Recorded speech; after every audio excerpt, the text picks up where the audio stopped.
নোনতা মাংসের ঝোল। অরুণা রক্তিমার বিয়ে হয়ে গেল।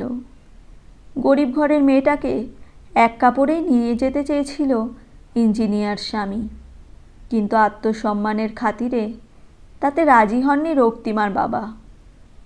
যৎসামান্য আয়োজন করে মেয়েকে বিদায় দিতে চেয়েছেন তিনি, কিন্তু বিয়ের দিন পাত্রপক্ষের দুঃসম্পর্কের এক জেঠিমার মুখে মাংসের নুনটা খুব বেশি লেগেছে, তাই সে যাওয়ার আগে হাসাহাসির ছলে রক্তিমাকে কথা শুনিয়ে গেল। বাড়ির সব কিছু যখন যৎসামান্য, তখন মাংসের নুনটা এত এলাহি করার কি দরকার ছিল বাপু? আমাদের বললে রাঁধুনি পাঠিয়ে দিতাম, তাও লোকগুলো দুগাল খেতে পারত।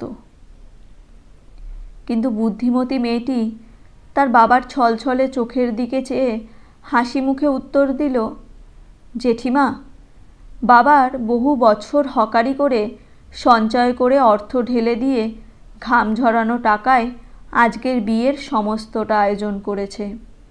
নুনতে পরিমাণ মতোই দেওয়া ছিল, কিন্তু তার পিছনে অনেকটা চোখের জল আর সারা জীবনের ঘাম লেগেছিল যে, তাই স্বাদটা একটু বেশিই নোনতা লেগেছে হয়তো। তার উত্তর শুনে তার বাবা হাউমাউ করে কেঁদে ফেলল।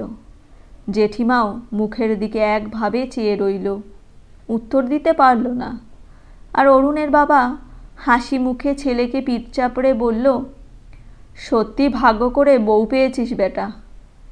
এরকমভাবেই দিনের পর দিন বহু বাবা তার সর্বস্বটুকু দিয়ে অন্যের বাড়িতে সুখী থাকতে পাঠায় তার মেয়েকে। তাই মাংসের ঝোলটা যদি নোনতাও হয় কখনো, তবে একটা দিন নয় মুখ বুজে খেয়েই নেবেন। ওদের ভুল ত্রুটি খুঁজে দুটো কটু কথা শুনিয়ে নিজেদেরকে ছোট করবেন না। ভালো লেগে থাকলে একটি লাইক করবেন, চ্যানেলটি সাবস্ক্রাইব করবেন। ধন্যবাদ।